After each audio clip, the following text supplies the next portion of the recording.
Lava എന്ന ബ്രാൻഡിൻ്റെ lava bold N1 Pro എന്ന പുതിയൊരു സ്മാർട്ട് ഫോൺ ഇന്ത്യൻ മാർക്കറ്റിൽ ലോഞ്ച് ചെയ്യാൻ പോകുന്നുണ്ട്. ഈ ഒരു ഫോണിൻ്റെ ലോഞ്ച് ഡേറ്റ് ഇപ്പോൾ കൺഫേം ആയിട്ടുണ്ട്. വിലയെ പറ്റിയിട്ടുള്ള ന്യൂസുകൾ വന്നിട്ടുണ്ട്.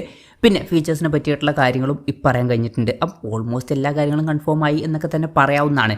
എന്തായാലും ഈ ഒരു വീഡിയോയിൽ നമ്മൾ നോക്കാൻ പോകുന്നത് ലാവ ബോൾഡ് N1 Pro എന്നുള്ള സ്മാർട്ട് ഫോണിനെ പറ്റിയിട്ടാണ്. പിന്നെ വീഡിയോ തുടങ്ങുന്നതിന് മുമ്പ് പറയാനുള്ളൊരു കാര്യം എന്താ വെച്ചാൽ, ഇതുപോലെ നിങ്ങളുടെ സ്വന്തം ഫോട്ടോ അല്ലെങ്കിൽ നിങ്ങൾക്ക് ഇഷ്ടപ്പെട്ട ഡിസൈൻ പ്രിന്റ് ചെയ്തിട്ടുള്ള മൊബൈൽ കേസുകൾ അഫോർഡബിൾ ആയിട്ടുള്ള പ്രൈസ് റേഞ്ചിൽ വേണം എന്നുണ്ടെങ്കിൽ ഇവിടെ ഒരു വാട്സപ്പ് നമ്പർ കൊടുക്കുന്നുണ്ട്. താഴെ ഡിസ്ക്രിപ്ഷനിലും കമന്റ് ബോക്സിലും ആ ഒരു വാട്സപ്പ് നമ്പർ കാണാം. നിങ്ങൾക്ക് കോൺടാക്ട് ചെയ്യാവുന്നതാണ്. ഇപ്പം നമ്മൾ ആദ്യം ഫീച്ചേഴ്സും കാര്യങ്ങളൊക്കെ നോക്കുകയാണെന്നുണ്ടെങ്കിൽ ഡിസ്പ്ലേയുടെ കാര്യത്തിൽ ലാവ ബോൾഡ് N1 Proയിൽ 6.6 ഇഞ്ചിൻ്റെ HD+ ഡിസ്പ്ലേ ആയിരിക്കും വരിക. അപ്പം ഇതിൽ ഫുൾ HD റെസൊല്യൂഷൻ വരാൻ സാധ്യതയില്ല. പക്ഷേ ഫോണിൻ്റെ വില 6700 രൂപ പ്രൈസ് റേഞ്ചിലായിട്ടായിരിക്കും വരിക. ആ ഒരു പ്രൈസ് റേഞ്ചിൽ നമുക്ക് ഫുൾ HD റെസൊല്യൂഷൻ എക്സ്പെക്റ്റ് ചെയ്യാനും പറ്റില്ല. അപ്പം ആ ഒരു പ്രൈസ് റേഞ്ചിൽ HD റെസൊല്യൂഷൻ ഓക്കെ തന്നെയാണ്. പിന്നെ LCD പാനലാണ് ഇതിൽ വരുന്നത്. പഞ്ചോൾ ഡിസൈൻ വരുന്നുണ്ട്. പഞ്ചോൾ വരുന്ന ടോപ്പ് സെൻറ്റർ ഭാഗത്തായിട്ടാണ്. ഈ ഒരു പ്രൈസ് റേഞ്ചിൽ പഞ്ചോൾ ഡിസൈൻ എന്നുള്ളത് നല്ലൊരു കാര്യമാണ്. അതുപോലെ തന്നെ 120 Hz റിഫ്രഷ് റേറ്റും ഇതിൽ സപ്പോർട്ട് ചെയ്യുന്നുണ്ട്. പൊതുവേ ഈ ഒരു പ്രൈസ് റേഞ്ചിൽ അധിക ഫോണുകളിലൊന്നും നമുക്ക് 120 Hz റിഫ്രഷ് റേറ്റ് കിട്ടാറില്ല. അപ്പോൾ 120 Hz റിഫ്രഷ് റേറ്റ് എന്നുള്ളത് നല്ലൊരു കാര്യമായിട്ട് നമുക്ക് കണക്കാക്കാവുന്നതാണ്.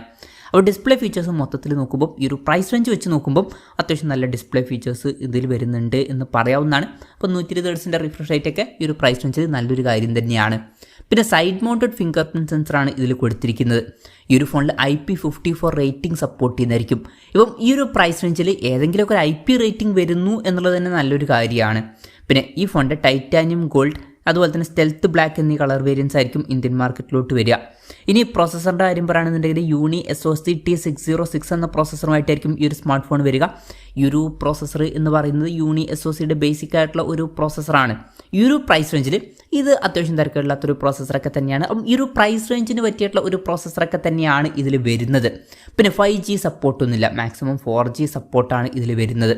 ഈ ഒരു ഫോണിൽ 4GB റാമും 128GB ഇൻറ്റേർണലൊക്കെ വരുന്നുണ്ട്. വെർച്വൽ റാം എന്നുള്ള ഫീച്ചർ എടുത്തിട്ടുണ്ട്. അതായത് എക്സ്ട്രാ റാം വേണ്ട സമയത്ത് ഇൻറ്റേർണൽ മെമ്മറിയിൽ നിന്ന് കുറച്ച് മെമ്മറി എടുത്തിട്ട് അത് റാം ആയിട്ട് യൂസ് ചെയ്യുന്നതായിരിക്കും. അങ്ങനെ 4GB റാം വരെ എക്സ്ട്രാ നമുക്ക് ലഭിക്കുന്നതായിരിക്കും. പിന്നെ മിക്കവാറും ഇതിൽ സിംഗിൾ സ്പീക്കർ ആയിരിക്കും വരിക. Android 14 ബേസ് ആയിട്ടുള്ള സോഫ്റ്റ്വെയർ ഇതിൽ വരുന്നതായിരിക്കും. 3.5mm ഓഡിയോ ജാക്ക് ഈ ഫോണിൽ വന്നേക്കാം. അതുപോലെ തന്നെ മിക്കവാറും മെമ്മറി കാർഡ് സ്ലോട്ടും ഇതിൽ വരുന്നതായിരിക്കും. ക്യാമറയുടെ കാര്യം പറയുകയാണെന്നുണ്ടെങ്കിൽ ഫോണിൻ്റെ പിന്നിൽ ട്രിപ്പിൾ ക്യാമറ സെറ്റപ്പ് ആയിരിക്കും വരിക. 50 MP മെയിൻ ക്യാമറ സെൻസർ ഇതിൽ വരുന്നതായിരിക്കും. ബാക്കി 2 സെൻസേഴ്സ് വലിയ യൂസ് ഒന്നുമില്ലാത്ത സെൻസേഴ്സ് ആയിരിക്കും. മിക്കവാറും 2 MP ഒരു സെൻസറും അതുപോലെ തന്നെ ഒരു AI സെൻസറും ഇതിൽ വന്നേക്കാം. സെൽഫി ക്യാമറയെ പറ്റിയിട്ടുള്ള കാര്യങ്ങൾ അറിയാൻ കഴിഞ്ഞിട്ടില്ല. മിക്കവാറും ഒരു 8 MP സെൽഫി ക്യാമറ ആയിരിക്കും ഇതിൽ വരിക. പിന്നെ ബാറ്ററിയുടെ കാര്യത്തിൽ 5000 mAh ബാറ്ററി വരുന്നതായിരിക്കും. 18 വാട്ടിൻ്റെ ഫാസ്റ്റ് ചാർജിംഗ് സപ്പോർട്ട് വരും. നല്ലൊരു കാര്യമാണ് ഈ ഒരു പ്രൈസ് റേഞ്ചിൽ. പിന്നെ Type-C ചാർജിംഗ് പോർട്ടും ഇതിൽ വരുന്നതായിരിക്കും. അപ്പം ഇതൊക്കെയാണ് ഫീച്ചേഴ്സിനെ പറ്റി പറയാനുള്ള കാര്യങ്ങൾ. ഇനി ലോഞ്ച് ഡേറ്റിൻ്റെ കാര്യം പറയുകയാണെന്നുണ്ടെങ്കിൽ June 2 മുതൽ ഈ സ്മാർട്ട് ഫോൺ ഇന്ത്യൻ മാർക്കറ്റിൽ അവൈലബിൾ ആയിരിക്കുമെന്നാണ് ഇപ്പോഴുള്ള റിപ്പോർട്ടുകൾ പറയുന്നത്. പിന്നെ വിലയുടെ കാര്യം പറയുകയാണെന്നുണ്ടെങ്കിൽ നമ്മൾ പലപ്പോഴായിട്ട് പറഞ്ഞു ഈ ഫോണിൻ്റെ വില 6699 രൂപയായിരിക്കുമെന്നാണ് പറയപ്പെടുന്നത്.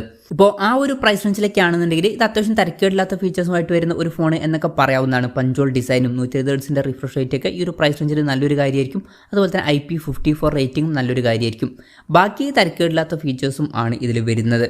അപ്പം ഈ ഒരു പ്രൈസ് റേഞ്ചിൽ ഇത് തിരക്കേടില്ലാത്തൊരു ഫോൺ ആവാൻ സാധ്യതയുണ്ട്. എന്തായാലും ലാവയുടെ ബോൾഡ് N1 Pro എന്ന പുതിയൊരു സ്മാർട്ട് ഫോൺ ഇന്ത്യൻ മാർക്കറ്റിൽ ലോഞ്ച് ചെയ്യാൻ പോകുന്നുണ്ട്. ഈ ഒരു ഫോണിനെ പറ്റിയിട്ടുള്ള നിങ്ങളുടെ അഭിപ്രായം ജസ്റ്റ് ഒന്ന് കമൻറ്റ് ചെയ്യുക. അതുപോലെ തന്നെ ഈ ഒരു സ്മാർട്ട് ഫോൺ ഇന്ത്യൻ മാർക്കറ്റിൽ നിങ്ങൾ ഏത് പ്രൈസിങ്ങിലാണ് എക്സ്പെക്റ്റ് ചെയ്യുന്നത് എന്നുള്ള കാര്യം കൂടി ജസ്റ്റ് ഒന്ന് കമൻറ്റ് ചെയ്യുക.